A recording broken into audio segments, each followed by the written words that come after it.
So, and she would bring the newborn child of that day, all the children newborn of that day, one by one she would put the child on Baba's lap, and Baba would play with it and caress it, and then give it back to the nurse, and she would go. Now, she didn't know anything about Baba. We couldn't imagine what instinct, what prompted her to do that, because it was such a blessing for the little one that to be in Baba's lap, to be touched by Baba. I mean, what real service that nurse did to her little charges. We could know, but we couldn't imagine how she would know. So, and now, yes, and now another. They were puzzled. Everything we did was very puzzling. I mean, this Baba's presence was puzzling. They knew that he was. They felt happiness in just his presence. They could feel Baba's divinity without being told about it, and they dare not even ask, but they did everything as if they knew who Baba was. And one of the puzzling things was that, you see, we lived a very simple life. It had to be very economical in those days. I mean, our beddings would be meager, the blankets would be patched, pillowcases would be a very coarse cloth, and all that sort of economy.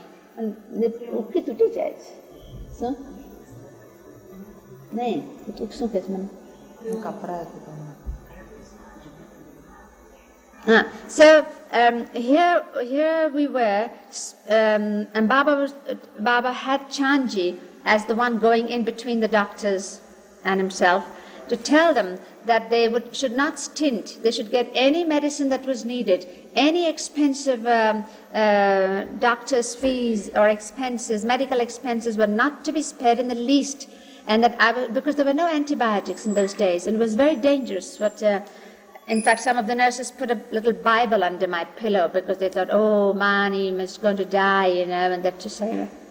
But while all that was being done, when no expense was spared, yet those nurses would see that the cups that Naja and I were drinking in, that we had brought from home, the handle was broken, the saucer was cracked, the spoon was bent, the tiffin carrier had, instead of a clasp, a safety pin on it. Is it all right? Had a safety pin on it. Our sheet had patches on it, and it was most extraordinary. We were like poor tramps in everything else we had. Our clothes were very well donned and all that sort of thing. And yet here, we were spending money on medicines which none of the other patients would think of, because they said, but this, yes, we can get this, but this would cost us like anything. And Baba said, go ahead. And another thing is, of course, Baba's way of repetition of something, or he would tell Chanji, go tell the doctors, is this injections all right? Shouldn't she be given this? So Chanji had to go and ferret out those doctors, and they would say, yes, it's all right, but if you want, you can give her this, but it's better to give her this, it's not necessary. So Chanji would come back and tell Baba. In 10 minutes, Baba said, no, you go back and ask them that instead of calcium, shouldn't it be this? And so poor Chanji had to pester those doctors. In the end, I could see that when those doctors left their cottages, they first looked around, is that man around? And then Chanji, from this block of the hospital building, would look quietly as to say which side they're coming on. They'd think, oh, that man is nowhere around. Once they were out in the open, out would pop Chanji from this wall. Immediately we'd see they'd take a roundabout turn and pretend they were coming on that side. Chanji knew the tactics, so Chanji would run this side of the block, and before they knew that, he'd be right in front of them, and they had to answer. He knew that they were being, feeling uncomfortable, and he felt so embarrassed, but this is Baba's way, back and forth he did it. But I was 17 then. This was in 1936.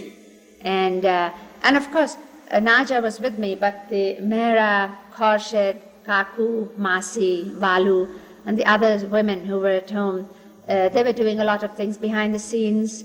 They had to manage all the cooking by themselves, and washing Baba's clothes and their own things, and doing things for me.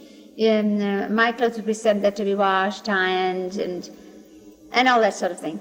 Then later, Baba, when I was quite well and about only a few days left in hospital, Baba would come only once, and in the last few days he did not come at all. And then the nurses were really frantic, running around, when is Baba coming? Why isn't Baba not coming? And then Baba would send in the afternoons either Kaku or Masi. Those were the gatekeepers at Meherabad, up on the hill when we were staying up on the hill at Meherabad at the time when we left for Mysore. And so Kaku also at Masi also had come to Mysore. So Kaku was told by Baba to relieve Naja for a little while.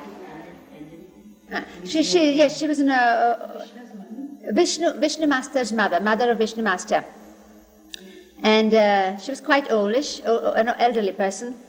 And she had to come and relieve Naja, because the Naja could go home sometimes for the afternoon. So Kaku would come in, and I was just about getting up from bed and walking about a little, but still I would be tired. Then Kaku would come and in a loud voice, very genial, how are you, Mani? Everything fine, all that?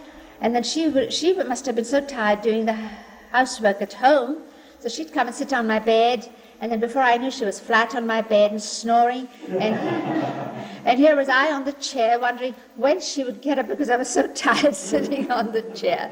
And after a while, Kaku would get up, and and all the nurses would come around. I mean, everybody loved Kaku. Kaku was like that. And she would make pan, which is that beetle leaf that everybody loves. She would make for all the nurses, and she would give one to each. And then when I came home, I told Baba about Kaku sleeping on the bed, and Baba teased her and it was very lovely. But we used to play badminton there too, in the compound. In Mysore also, where the bungalow was, wherever we went, there would be, the compound would have an enclosure of that palm leaf thing, bamboo matting.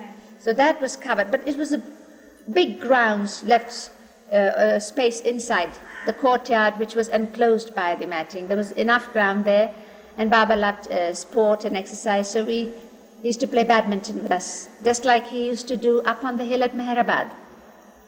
I think it's somebody else's turn now. Mehera will say something now.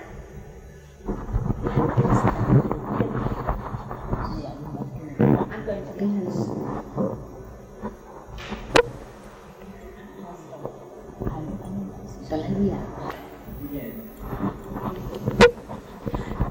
When in USA in 1952, when we were traveling from the Maid Center on the lake, Elizabeth was driving the car and Baba was in the front seat, Mani, Meheru and myself were in the back seat.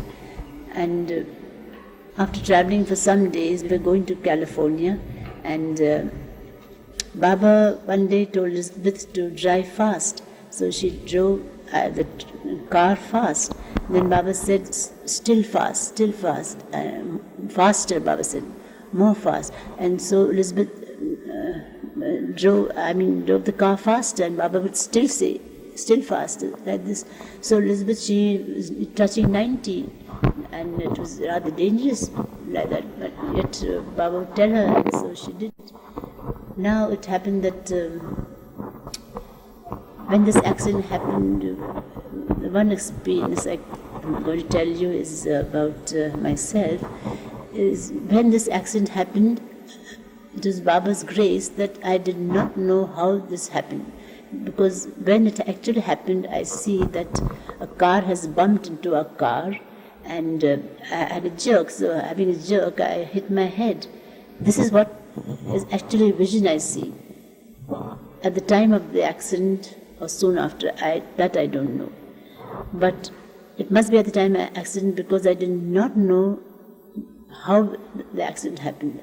So our car has bumped into another car has bumped into our car, and we get a jerk, and so my head is hit. So I put my hand to my head, So Baba turns round, he's seated in the front seat, and Baba turns round, asks me, are you hurt, Mehera? Are you hurt? He's turning round and asking me. So I that Baba should not worry, I tell Baba that, no Baba, it's not much, very slight, no Baba, I'm not hurt, no Baba, there's nothing to worry about. And so I'm putting my hand on my forehead trying to hide the spot. And Baba said, but are you hurt? I said, no Baba, not much at all Baba, no Baba. And so Baba's asking, Mani, is she hurt? And that much I see. And after that I was unconscious so much that then after I didn't see this vision, but I was safe from concussion, it seems, because the doctors were very surprised because my head was very badly hurt. That they say it would have been concussion. But concussion was fracture? No, not in the head. Concussion. Well, there was a slight concussion, but I was saved. And but Baba was very seriously hurt. His leg was broken, his arm was broken.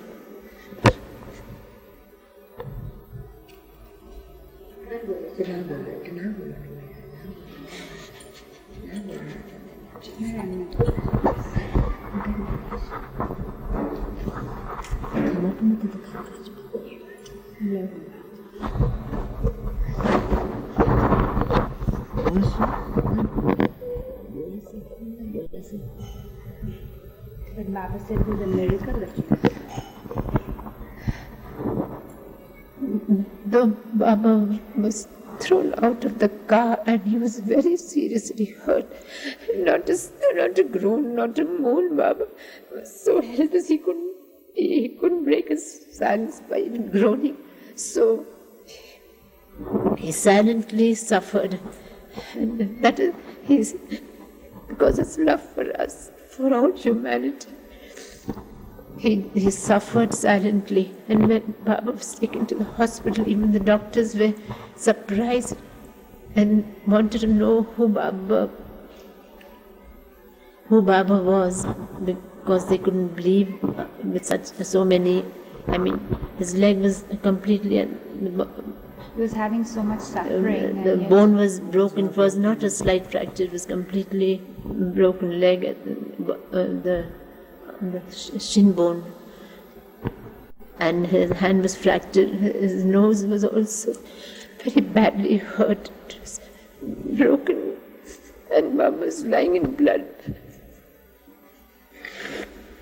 Baba said his blood would be shed on American soil. He had said that many years before, and we had all forgotten about it. But when this accident happened, we remembered. And so, then when we were in Yupon Dunes, after Baba it was very hot there. It was summer and it was a heat wave. And Baba was so uncomfortable with the plaster on his foot.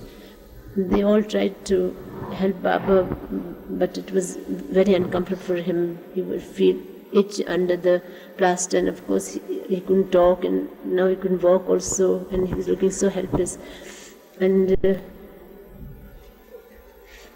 Elizabeth then sent for air condition, had the room air conditioned, and Baba was somewhat comfortable. And after a month, when the plaster was removed. After a month or so, when the plaster was removed and small plaster was put on his leg, Baba, so sweet, so that we girls had not been out of the house for days.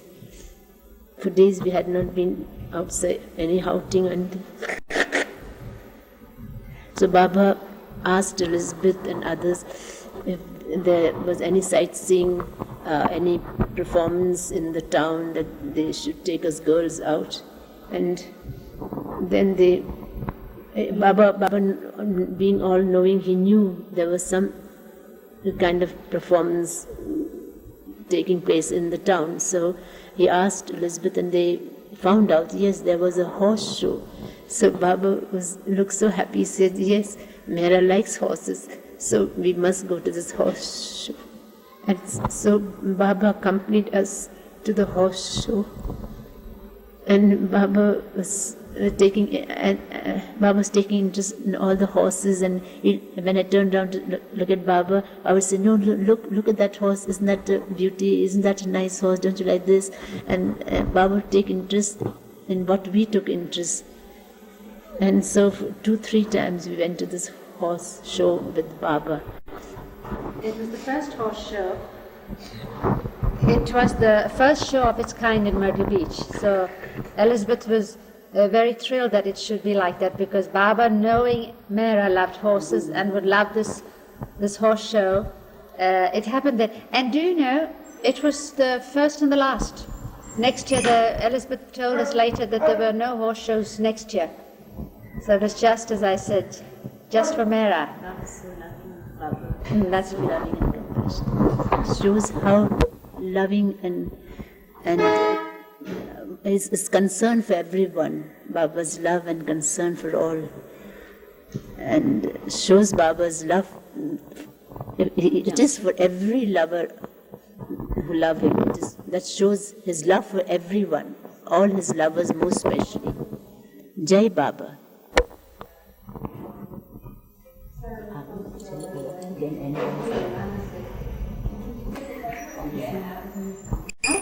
This is a tiny incident.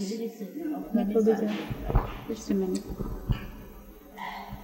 This is a tiny incident that happened in darshan time in Guru Prasad.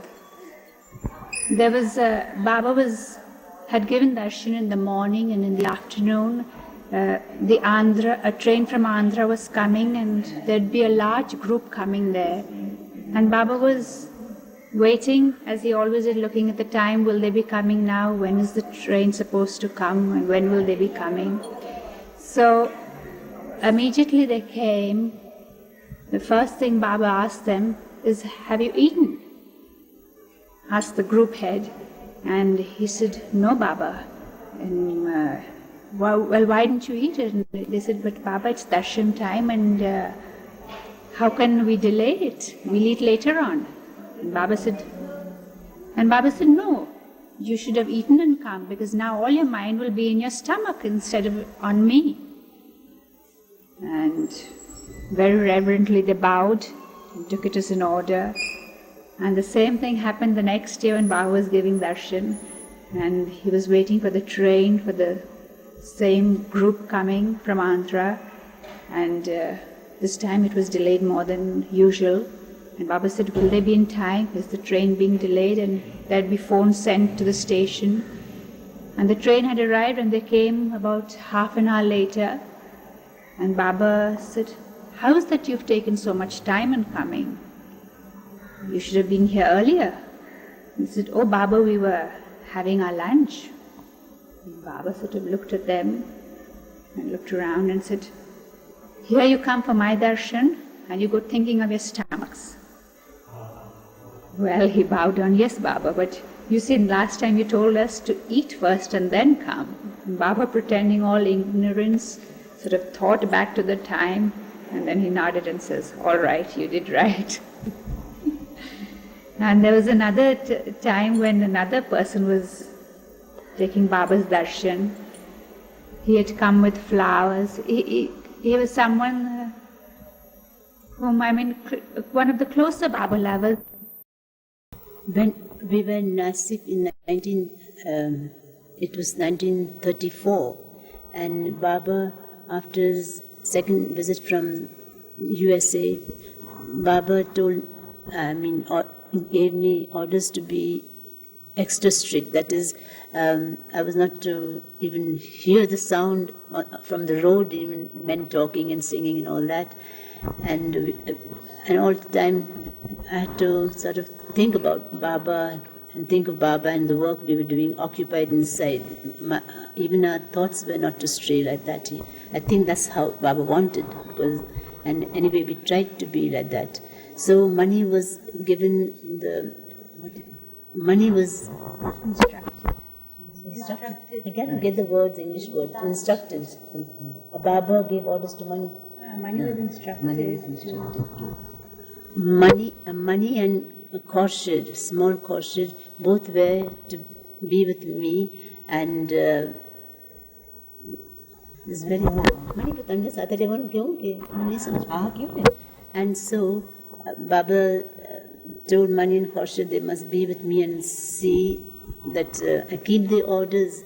And Mani had the sitar, so Baba said Mani should play the sitar when we are sitting in the front room that was facing the road. The road was a bit away, a distance away, but yet Baba wanted the sitar. So every time when there was many people on the road, and if we were in that room, sewing or doing any other work, Mani would sit with a sitar and play the sitar very loud and close to me, that to drown the sound of the people on the road. And then Khorshid also was given certain duties. Then Baba told Mani that she must see that I don't read anything. So Mani had to stick plain paper on top of boxes, and even any book lying around, she had to turn them upside down or put them away. Boxes of Ovaltine, coffee.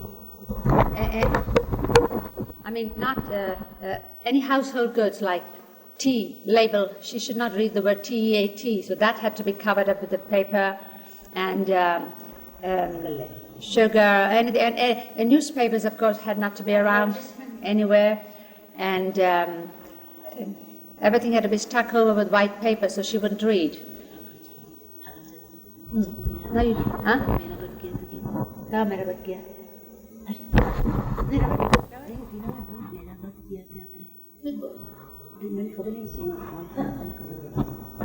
This Mary, tell about Meherabad now.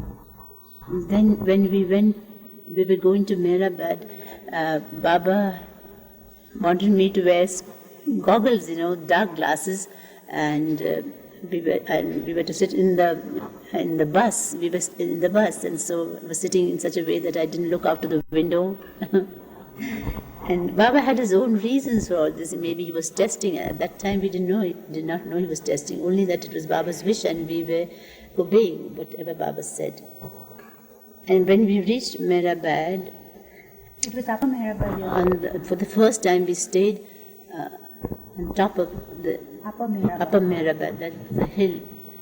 And it was Prem Ashram first, and we were not allowed to approach that hill. But now Baba wanted us to stay on, those would be your on the hill. And Baba was so strict that from our room to the kitchen, and kitchen to the bathroom, and just like that we had to go. We did not go around the compound or have walks or anything. Like that we were strict. And if we were in the kitchen, there was a big window, and when the person from the bazaar came, one of the Mandali who brought the bazaar, and he was at the gate, the bell would ring, and so Mani or whoever was nearby, they had to shut the window that was facing the gate, and the gate was quite distance away, and of course we couldn't see the gate, but Baba wanted us to observe such strict rules. And of course for kitna years?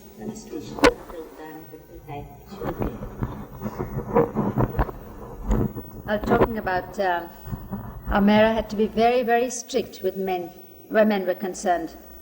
And once we were on a station, this was in the early years where we had not begun those travelings with Baba. And we were on a station, Mehera, myself, and one other, I cannot remember. But for a time it was just Mehera and myself. She was wearing these dark glasses, and I was standing beside her holding her hand. This was on a station platform.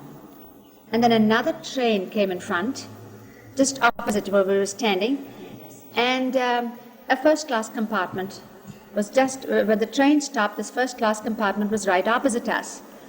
A window was opened suddenly, and a European, a British, an officer of the army, he put his head out and very politely, very nicely asked, excuse me, ladies, what's the time? And Mehera turned her head on the side. I stared at him, gawked at him, turned my head away because I couldn't speak. We couldn't talk to men. Mehera couldn't talk, and I, being with her, I couldn't talk either. So we both pretended to look the side of the platform. He got a little pink round the ears, a little redder, and said, I say, ladies, all I asked you was the time. Could you tell me what's the time? So we both looked this way and said, Baba, Baba, Baba, why don't you take this man away from here? What are we to do? Because we felt very bad. He was so good, so polite, so nice, we wanted to tell him the time. So he said, then he thought, again, maybe we were deaf too. You see, we were dumb, but maybe we were deaf too. And said, very loudly, said, what's the time? And again, we turned our heads and looked the other side. At that, he just bang, shut his window and stayed, and we let out a sigh of relief, but we felt very bad. That was one of our first experiences of snubbing someone, not intentionally, but because we couldn't do it, as we couldn't talk. Huh? No, he must have felt we were snubbing him, but we just couldn't help it, and we were feeling terrible about it.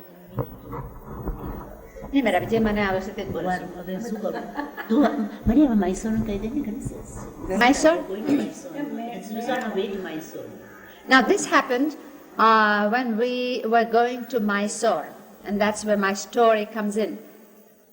Mysore, that's in South India.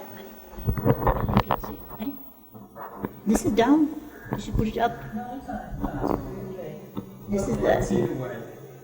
It does? Yes. It works like Continue. We were talking about Mysore. That was in 1936. We went out of Meherabad after being so strict in Meherabad that we couldn't even come out of our rooms except for something very pressing or emergent, just to go over to the kitchen and back to the room, or to go to the bathroom and back to the room. And then too, we couldn't just go by ourselves. We had to be 3 of us together. Anyway, this was a major event at that time. We were all to go with Baba to Mysore.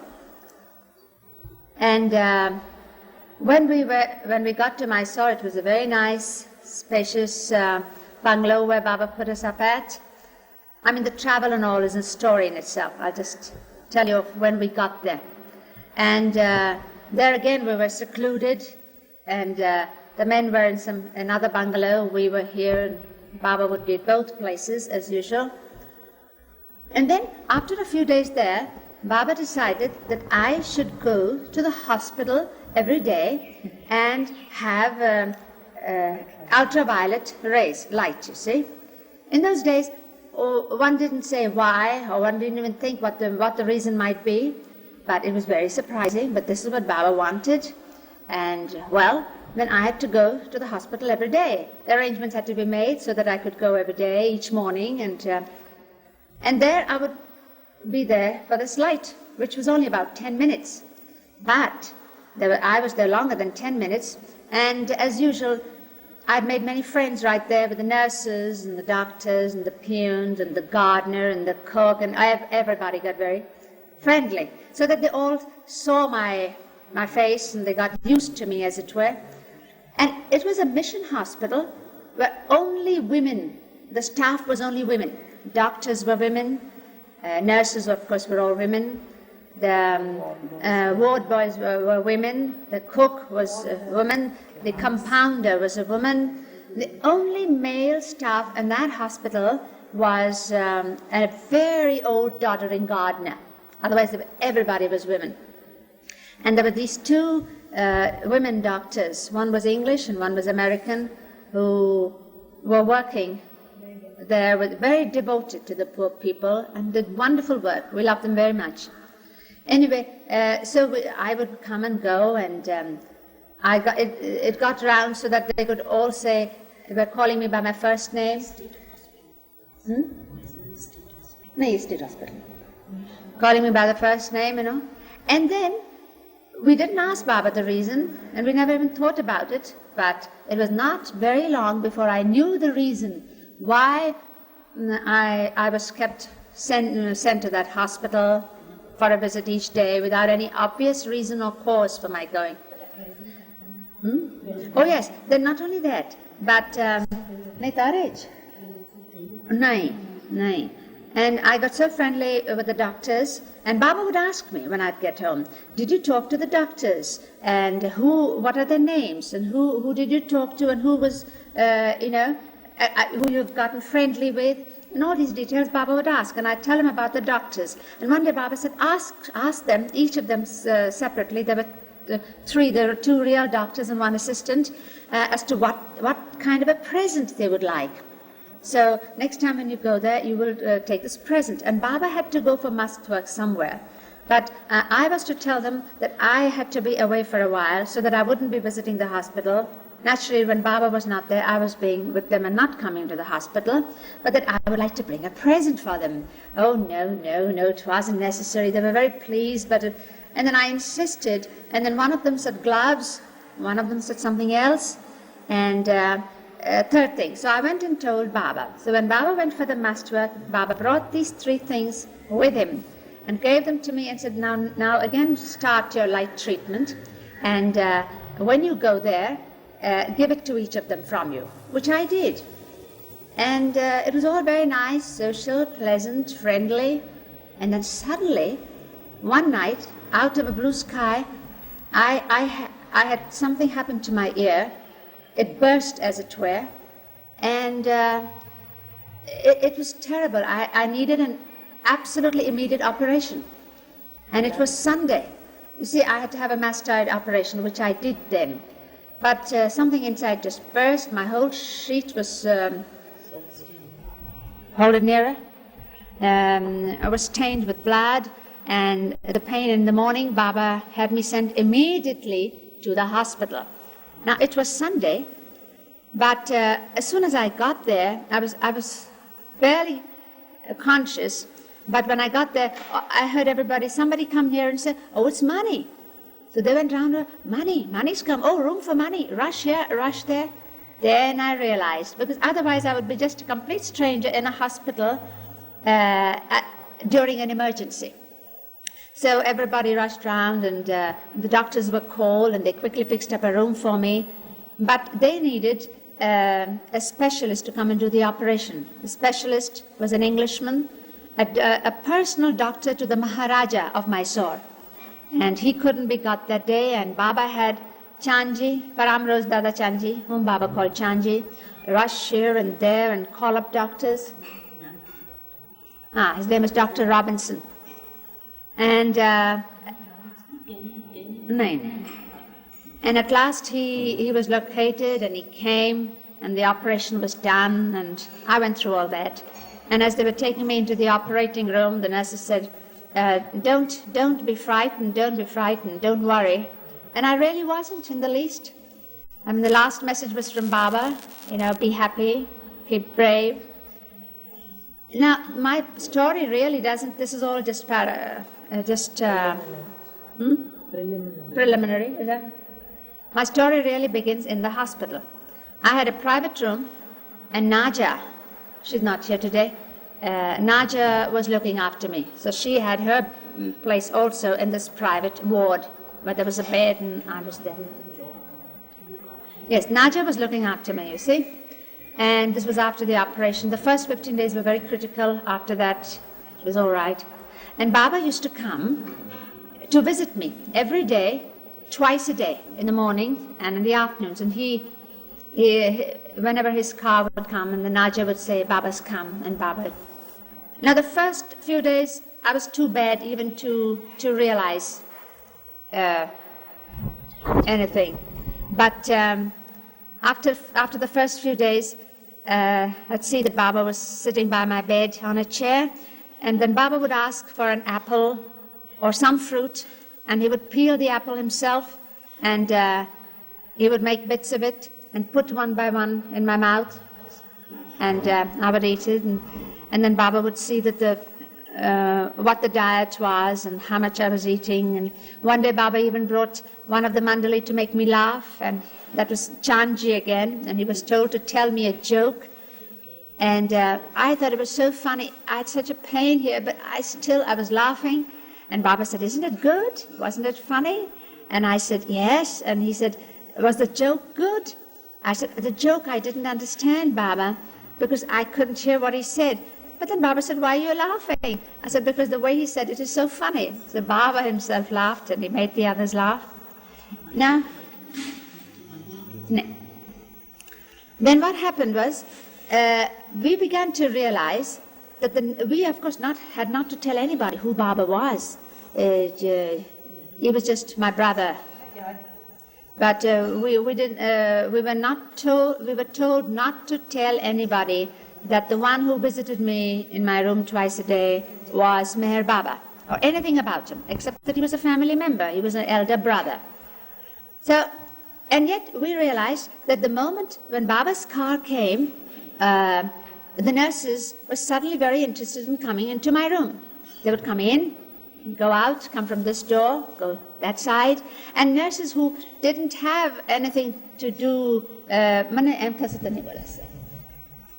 nurses who were not looking after me, who were not my nurses, but they would come on some excuse or the other. "Where's the other nurse? Where's the thermometer? Did you see the doctor?"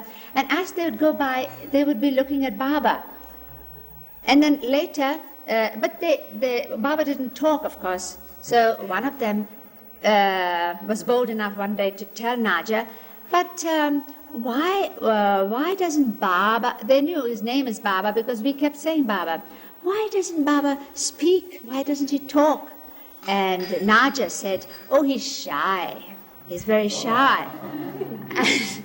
And then what happened was that Baba would come in, and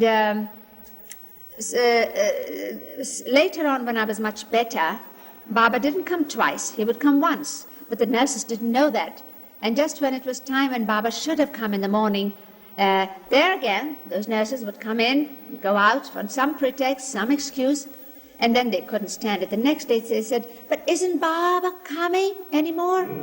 And we said, "No, he didn't come today." "Oh, but I said, "Why do you ask?" "Oh, but we like Baba so much." And they would all rush to the stair rail, to the stair, at the top of the stairs, you see, landing, and look down as soon as Baba's car would come.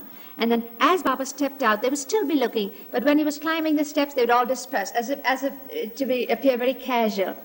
And then when Baba was sitting next to my bed, there was one nurse who was in charge of the newborns of the day. And she would go and fetch all the newborn children of that day, one by one. She would bring those babies and put them silently, quietly on Baba's lap. And Baba would look down at the child and play and smile and pet it and smile at the nurse and chuckle and give the baby back to the nurse. She'd run, put that child back where it belonged, picked up another child, brought it into our ward.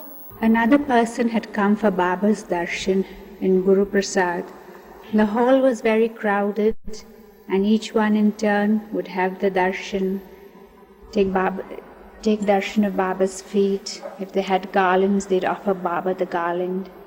And Baba might ask them a question or smile at them, any little gesture that showed that he knew that they were there, no matter how rushed for time or how crowded the room was.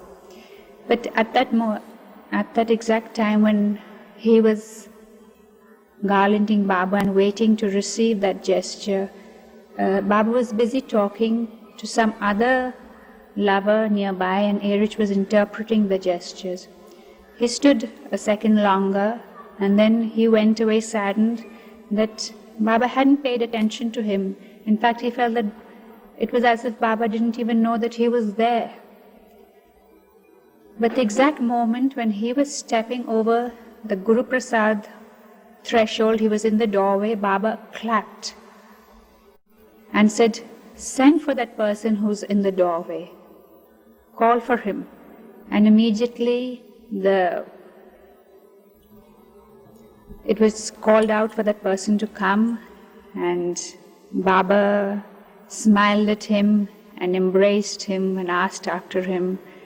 And you see what he felt that he hadn't received at darshan time, Baba, he felt very happy with what Baba had, that attention that Baba had given him.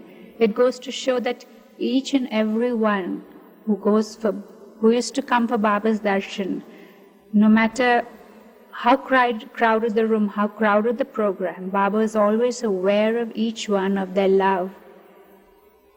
He was aware that whoever came, he was aware of each one of them. Okay? Yes. Yes. Everybody. There were times you must have seen where thousands and thousands of people came. That's true. That's true. Because talking of Dr. Grant, his secretary, when she had come to Meherazad, that time when Baba was ill and Dr. Grant had been called, and she had told us that she had come for Baba's darshan, and it was so crowded, there was no room in the hall, they were sitting on the veranda, and the thought was passing in her mind that here we are and we can't even see Baba, it's so crowded. And immediately Baba clapped and told Airaj to send for those people. Where is Dr. Grant's wife and the secretary and all who are sitting over there? Call them and make them sit here. So that they've come for my darshan, they should be sitting nearby. She remembered that incident and told us. Come on, Arnavaz, now you say something.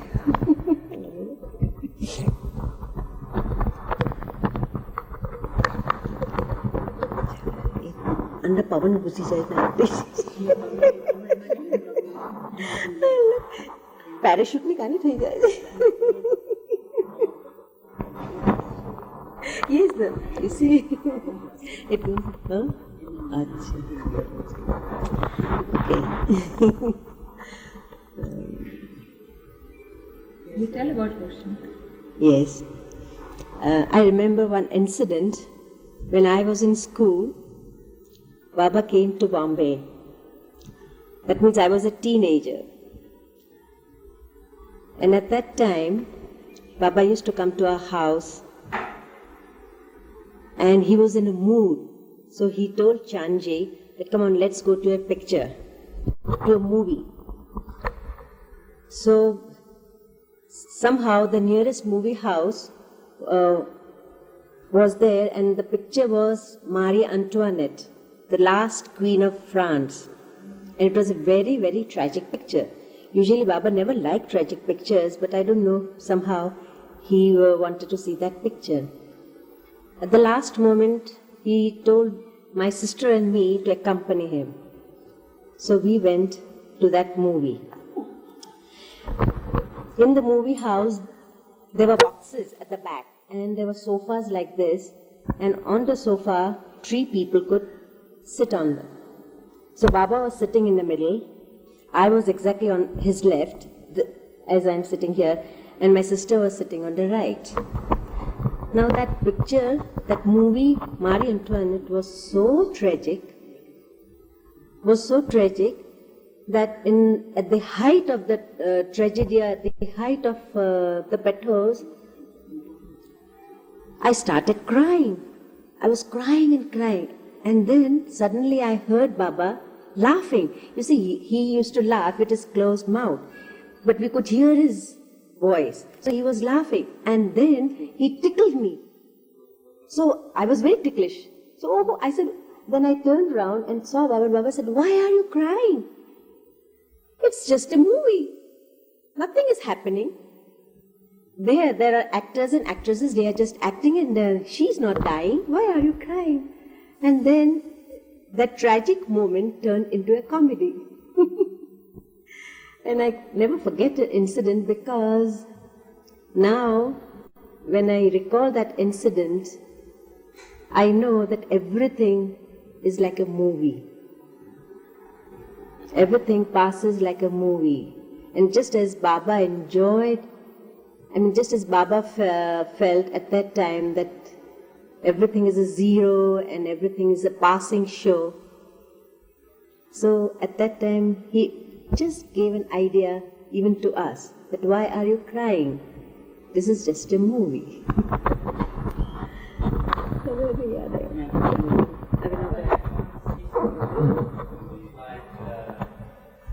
understand you went to see the Ten Commandments. That's right. Were you present with him at that time? No, only the Mandali and men Mandali with Baba.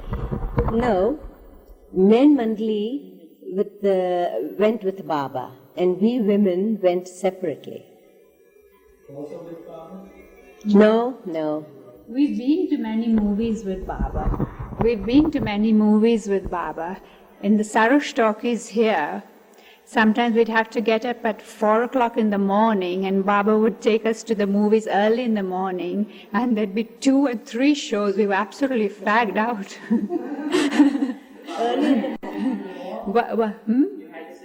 Oh, yes. It was not for the general public. Show arranged by It was arranged by Sarosh. Yes, in the morning. And we remember one of the last ones we saw was from Meherazad. We woke up early in the morning, the show was over, we returned to Meherazad by 9 o'clock, and we always remember the title of the picture. It was Wake Up and Dream. Wake Up and Dream. The picture was not up to much, but the title we always remembered.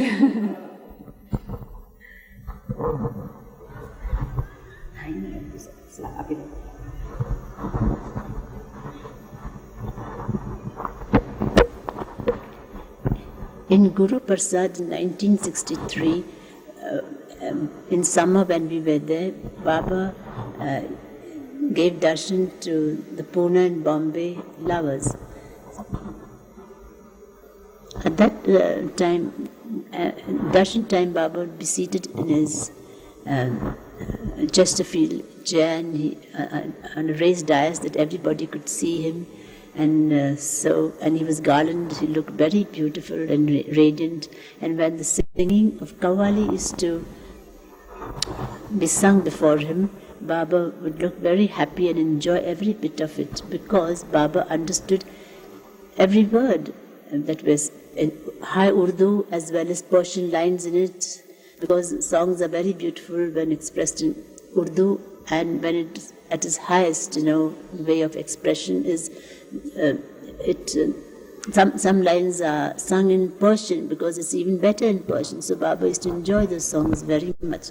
And then he would turn round to where I was seated in the doorway behind the other women, and Baba would lean over and catch my eye and say, "Did you like it? Isn't it nice?" And then I would say, "Yes, Baba, we like it very much." But of course I would not say, "Yes, Baba." And then, of course, I enjoyed the tune, everything, but didn't understand the words. But Baba enjoyed it very much. Now, that darshan time, after singing all was finished, the darshan would be over, and Baba would tell the lovers, the devotees, the hall was full of devotees, so much that even on the veranda and on the steps, there were Baba lovers all crowded to see Baba. And so Baba told them, now darshan is over. A little before 12, Baba would tell them, now go and have your meal, that is lunch, and then see that you're ready by 2:30 for darshan again. So they all would disperse, and Baba would come in to us, in our dining room, and tell me to give him something soft to eat. So of course, dal and rice. Baba quickly ate the dal and rice and went to the Mandali. Baba couldn't walk very fast, but holding someone's hand, he would go to the Mandali and talk to the Mandali just a minute or two, and then with the Mandali, Baba would quickly come in the darshan hall and be seated in his chair, and the darshan hall was empty because people were told to come at 2:30. So they had planned to quickly eat and come by 2 o'clock. So they were all now coming in by 2 o'clock. Baba, the first people who came in the hall, Baba said, "What? I am ready here to give darshan. Nobody's come for my darshan." And Baba said, What kind of love is this? Yes, time is wasted like that. Yes, wasting a chance, and I'm here, not anybody ready to come for my darshan as yet. And so these people feeling how would say shamefacedly, they quickly would rush in and tell others to hurry up. Babas in the drawing room and the darshan hall, they all would be rushing from the Guru Prasad gate is far away. They all would run and they would all gather, and then Baba would jokingly tell them a few things, and then of course songs would start and all that. And the next day, next morning when Baba was darshan at 9 o'clock in the seat, and after darshan, before 12, Baba is to tell them to go to have their lunch, and said, now see, you must be here by 2 o'clock today. So these people would go quickly. By the time they would go to their places, or even under the trees somewhere, open their little knapsack and start chewing and eating, and then washing the hands, because if we didn't eat with our hands, so that would take some time. But Baba was so naughty, he would quickly come inside and tell me, serve him something very soft, just a little bit of fruit. If it's mango, so anything, made soft, and mix it with milk and make it like very liquid kind. And so Baba quickly drink that, rush to the Mandali, tell them to come, and Baba was seated in the darshan chair, and then wait, and then see that nobody's in the darshan hall. And when the first lot came, he said, look, what good you are. Look at your love. I am here waiting to give darshan, and nobody's here to take my darshan. And so these people felt more how do you say, embarrassed. And then they would tell each other, come on, run, Baba's already here. They thought they were going to be early, so they had started to come by 1:30. But even that was late. So next morning, then Baba was again giving darshan. And when they were told to go take the lunch by 11:45, and then Baba would come in again quickly, take just half a cup of that soft mango and milk, and then go and quickly be seated in the darshan chair. And those people thinking, now Baba will be here by 1 o'clock, so they had just quickly eaten their food, and Baba was in his seat by 12 o'clock. Baba must have let them go by 11:45, and Baba had eaten and quickly was by 10 past 12 something, and these people were rushing in by 12:30. They're rushing that this time we'll raise Baba, but Baba was still earlier, had raised them and was in his seat and telling them, see, nobody's here, and I'm here in the darshan hall. And these people, they didn't know how to. So when next day came, they were so prepared. They were so prepared that when Baba told them to go for lunch, they all made plans that we mustn't go out of Guru Prasad compound. We must all eat under the trees or standing under the sun. But we must eat because Baba's told us. So they quickly opened the knapsack and just chewed a few bites and quickly had a drink of water and washed their hands and rushed in. So they were early as Baba wanted them to be, and that Baba saw that they were in time. So Baba taught them how to be punctual. For darshan, how one must be punctual and eager. So the Baba was very naughty that year. He was having a little fun with his devotees. Jai Baba.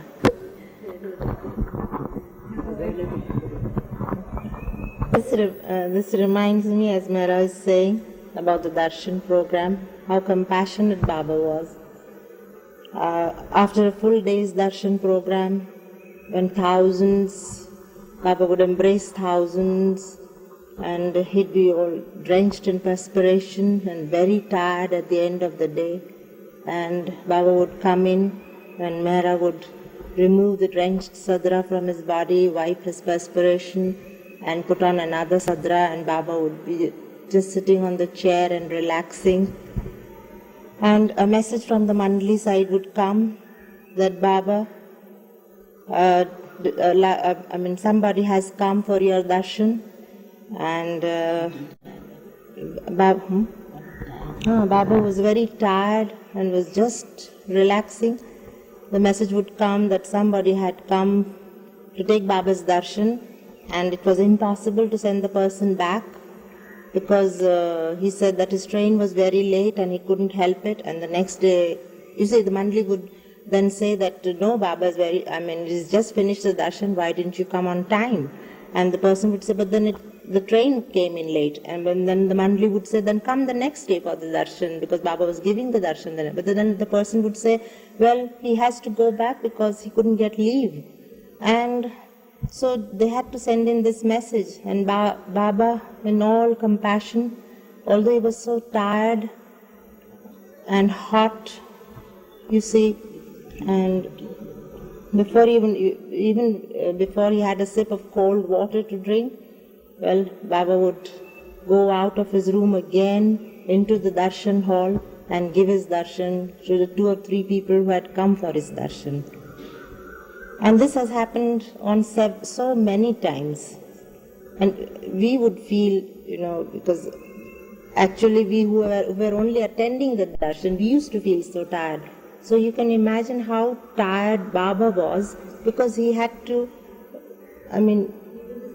he was the center of attraction, and in the hot summer days, see, Baba never liked the fan directly on him, and with all these garlands, with so much prasad to give out, and Baba was, with his loving hands, he was